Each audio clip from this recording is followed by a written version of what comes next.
কাফের জুলুম থেকে মুসলমানদের বাঁচাও আল্লাহ রব্বুল আলামিন। ভারত যে বাংলাদেশের সবচাইতে বড় দুশমন, একথা জাতিকে বোঝার তৌফিক দান করো আল্লাহ রব্বুল আলামিন। তুমি মেহেরবানি করে বাংলাদেশকে হেফাজত করো, বাংলার মুসলমানদেরকে হেফাজত করো।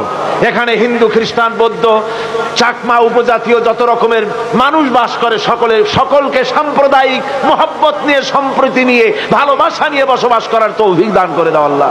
আয় আল্লাহ পাক, সিরাতের মাহফিল অনেকেই দোয়া চেয়েছে, কারো মায়ের জন্য, বাপের জন্য, রোগের জন্য দোয়া চেয়েছে।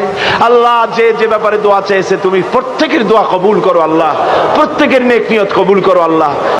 আয় আল্লাহ, ভারত সরকার পুশব্যাক অপারেশন করে বাংলা ভাষী মুসলমানদেরকে, মুসলিম মহিলাদেরকে ধর্ষণ করতেছে।